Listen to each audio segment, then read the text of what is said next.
But when we're young and we haven't developed those skills, it's scary out there. Yeah. Oh, it is? It is? Yeah. I mean, it's like you and I talked about relationships. You want a relationship, right? But you don't feel ready for it yet.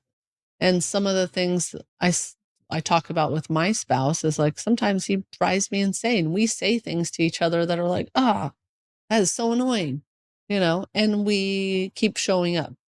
And we're like, okay, I don't expect perfection. I mean, there's always deal breakers with people, but if you can align on values that you care deeply, you're kind, you know, then I think you could, if you have somebody like that who's an ethical person, like I know that my husband's loyal. I know he's a ethical person. I know how deeply he cares about our family and me, and he will always show up for me, right? And then all that other stuff can kind of be navigated.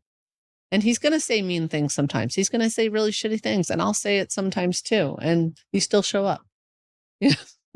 And you were telling me like how certain relationships where somebody says something and it like triggers you, and then you're like, I'm out of here. I just got the ick, the cringe, and I think that happens a lot for young people. And so it's like, how do you navigate and move through that so that you can see that person even at their worst, right? Yeah. It's kind of like, what are the guidelines for being patient and stomaching the suffering?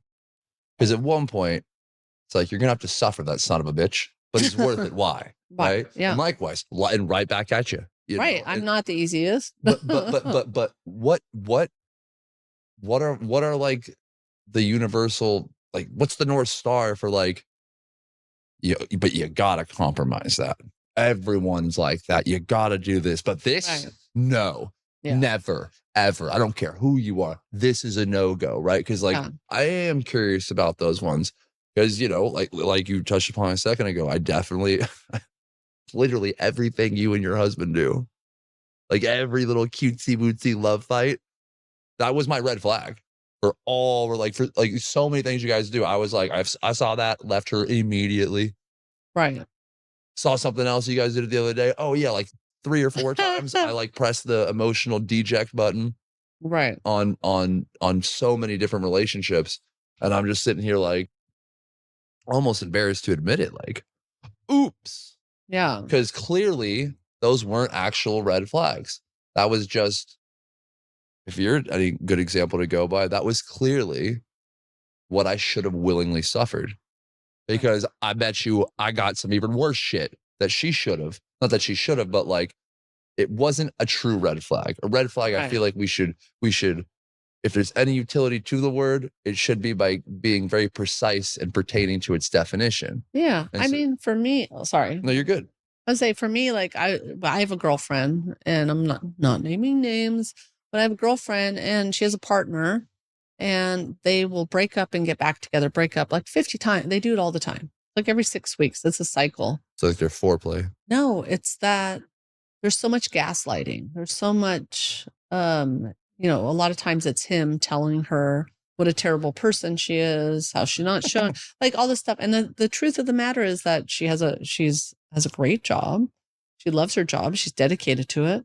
She loves the outdoors. She's just a very like low drama person. She's so sweet and easy, but I don't think that he feels worthy, And so because of that, and he's not as successful, it's like, I just feel like because of that, he keeps on telling her there's something wrong with her, almost like so she'll stay.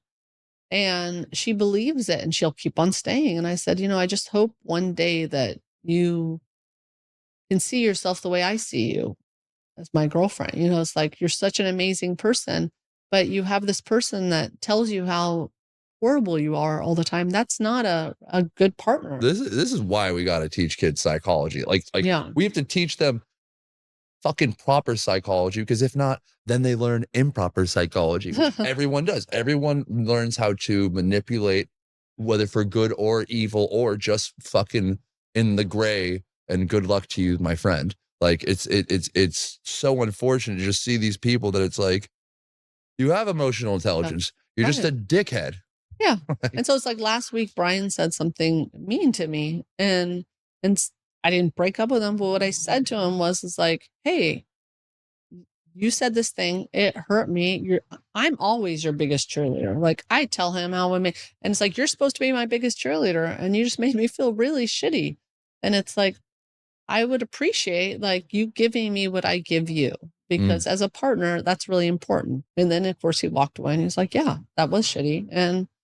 And then that's the communication. That's not, I break up with you because you hurt my feelings. yeah. That's the, okay, we're going to work through this. And then next time you do this again, I'm going to remind you that that's shitty and don't do it. Yeah. It's that imperfection versus it's like having somebody who's just trying to break you down, because he's not trying to break me down, Brian, right? Like No. he just doesn't always have the skills and the finesse. And so it's that conversation. But when you're not even willing to be self-aware to say, "Hey, I fucked up," that is a really important skill. Yeah. Say, "I'm sorry I hurt your feelings. I was wrong." Yeah. Not a lot of people know how to do that. No. They will keep on making excuses why it's the other person's fault. And so when I see that in a relationship, when I see that with my girlfriends, like it's always her fault, that to me, that's a red flag, you know? Yeah. Yeah. I had to stop doing that with a friend of mine kind of recently. Yeah. Over video games. But still, it was like Oh yeah, you were telling me about that. the Yeah. repeated process of just like, it's disappointing to know that I put value in you as an individual and called you my friend, Oh. because you just fucking suck. Like it's like when things are good. That's why I keep telling him, like, I don't care about that. Like you like it when people touch your genitalia too. We're soulmates. It's like, shut the fuck up. Like, how do you cry? I care more about like seriously, like, no, like when you break down in it because everything goes wrong because life is hard and difficult. What the fuck do you feel and what do you do? That pertains to me more. That's more real to me. That's more individual-esque than anything else, And then you find, and for a bad example, it's a good example, but of a bad situation, but it's like, what do you do, buddy? And it's like, oh, you're zero accountability. You just blame. You blame past the point of articulating proper blame or anything appropriate. You're basically using everything that you do as a guise to basically tucker yourself out from your emotional rampage. You're just like, I'm upset, but it's just like, dude, like, you know, you want to hang out? They're like, what the fuck was that? And yeah, so I had to I had to call it quits. And I hate quitting. I feel like quitting and giving up is the only time you can ever really fail, but fucker. Yeah, there's a term though in like startups and stuff, and it's like fail fast. And I think relationships too, it's like if you see things that like you're talking about, it's like, why keep on showing up and putting more and more effort into that thing when you already know it's not going to work? There's that too. So it's like fail fast. It's like, oh, this person's so dramatic, all that. Like my kid, I like his girlfriend a lot, but she has to find a way to love herself, right? And she's a teenager, and that's really hard.